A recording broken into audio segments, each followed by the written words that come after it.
Jesus e o deus pagão Pan. Cesareia de Filipe, lugar onde Jesus definiu o posto de Pedro e lhe entregou as chaves da Igreja Católica, diz muito mais sobre a Igreja e sobre o próprio Cristo do que você pode imaginar. Jesus não levou Pedro até o local à toa. Existe uma razão. Cesareia de Filipe era um local que teve esse nome por pouco tempo. Antes, o local era chamado Pânias, ou Panias. Depois de Cesareia de Filipe, o local voltou a ser chamado de Bânias ou Banias, apenas por causa do problema de pronúncia do P dos habitantes que trocaram Pânias por Bânias. O local tinha pedras e nichos, era como um templo de adoração aos deuses pagãos, mas mais precisamente ao demônio Pan, que originou as nossas palavras pandemônio e pânico. O deus pagão em questão é este ser metade homem, metade bode, que também era considerado a divindade dos bosques. No local havia uma pedra enorme e um abismo imenso que parecia não ter fim. O lugar também era conhecido como portal para o Hades, para o encontro com as divindades e o transcendente. Também era o lugar onde os pagãos jogavam seus sacrifícios vivos, pois haviam águas correndo por lá. O sinal de que os deuses aceitaram a oferta destes pagãos era ver as águas límpidas, sem sangue. Se as divindades não aceitassem a oferta, o sangue da vítima correria pelo rio. Curiosamente, esse é o exato oposto dos sacrifícios bíblicos, onde o sangue deveria ser derramado. Pessoas de todo o Império Romano e do Oriente Médio iam até o local para oferecerem seus sacrifícios. Nesse local havia grandes blocos de pedras com espécies de nichos para adoração. O principal deus adorado era exatamente o Pan, divindade da floresta que tocava flauta e perseguia as mulheres, daí a origem do nome Pânico. Este deus era adorado por muitas pessoas, mas era muito conhecido também por ser o deus dos pastores e das ovelhas. Ora, o que vocês acham que Jesus fazia ali? Ele estava substituindo o falso deus pelo verdadeiro, que é ele mesmo. Num lugar de uma falsa pedra, ele estabeleceria uma pedra de verdade, num templo de verdade, com um Deus que verdadeiramente é o Deus das ovelhas e pastores, com um sacrifício verdadeiro, formando assim a nova e eterna aliança da nova religião. Dos rios que corriam ali e emanavam morte, Deus estabeleceria que agora, através do novo e verdadeiro templo da verdadeira religião, eles emanariam vida. Como? Pelos sacramentos e pela palavra da Igreja. Para quem não sabe, a Eucaristia é o sacramento principal da Igreja Católica, o próprio sacrifício vivo que Jesus nos deixou para nos alimentar eternamente. Isto é o meu corpo, que por vós é dado. Fazei isto em memória de mim. A razão de levar Pedro até esse local não para por aí. As implicações vão além disso. Quando Jesus fala a Pedro, ele pergunta a eles, os discípulos, quem os outros dizem que ele é. E os discípulos respondem várias coisas.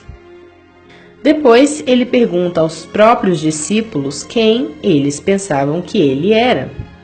Pedro, o mais apressadinho, logo diz: "Tu és o Filho de Deus." Quem dizem os homens ser o Filho do Homem? Uns João o Batista, outros Elias e outros Jeremias, ou um dos profetas. E vós quem dizeis que eu sou? Tu és o Cristo, o Filho do Deus vivo. Bem-aventurado és tu, Simão Bar-Jonas, porque tu não revelou a carne e o sangue, mas meu Pai, que está nos céus. Pois também eu te digo que tu és Pedro, e sobre esta pedra edificarei a minha igreja, e as portas do inferno não prevalecerão contra ela. E eu te darei as chaves do reino dos céus. E tudo que ligares na terra será ligado nos céus. E tudo que desligares na terra será desligado nos céus. Dessa forma, Jesus os fazia testemunhar a sua natureza e autoridade. Logo depois disso, Cristo se volta para Pedro e diz que Pedro será a pedra sobre a qual a fundação da igreja será construída, e dessa forma ele testemunha a natureza de Pedro, que será o seu vice-pastor. Assim, temos antes os discípulos testemunhando a natureza de Cristo, e depois Cristo testemunha a de Pedro. E ele mesmo, o Cristo, daria as chaves do reino dos céus para Pedro, pois ele iria para o céu preparar um lugar, mas voltaria. Veja que na cultura judaica, dar as chaves a alguém não era mera metáfora. Os reis possuíam pessoas de confiança a quem davam chaves, tornando aquilo um posto quando eles se ausentavam. Os encarregados até carregavam as chaves em volta do pescoço. Pensar no poder das chaves como um protestante é enxergá-la fora de seu espaço e tempo. E Jesus falava aos homens usando coisas que eles conheciam dentro do contexto de sua época. Pedro jamais entenderia as chaves como um protestante de uma democracia moderna, mas sim como um judeu que imediatamente imaginaria Isaías, versículo 22. Porei sobre seus ombros a chave da casa de Davi.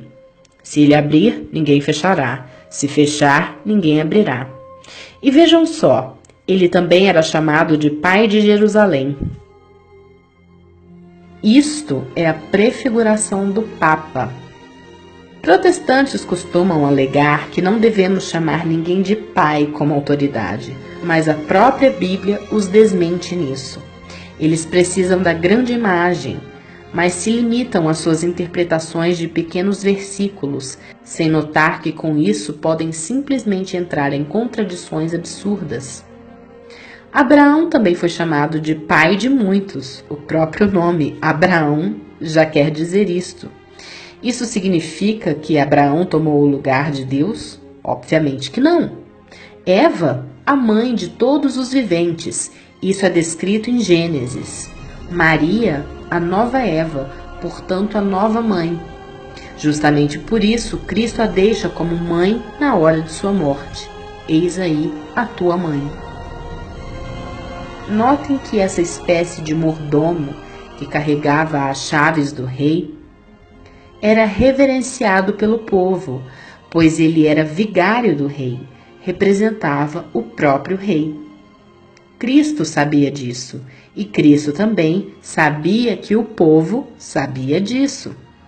Assim também, quando o anjo Gabriel anuncia à Virgem Maria a sua imaculada concepção, sabendo que também ela entenderia tudo pela cultura judaica, o anjo diz que a criança no ventre sentará no trono de seu pai Davi.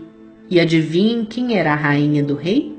Não era a esposa, mas sim a mãe. O anjo já chegou saudando Maria como rainha, pois ela é a mãe de seu rei. Na Capela Sistina, uma pintura de Pedro devolvendo as chaves que lhe foram dadas por Jesus. O que ela representa? O fim. Nós não precisaremos mais de um papa ou de um mordomo do Senhor, pois ele mesmo voltará.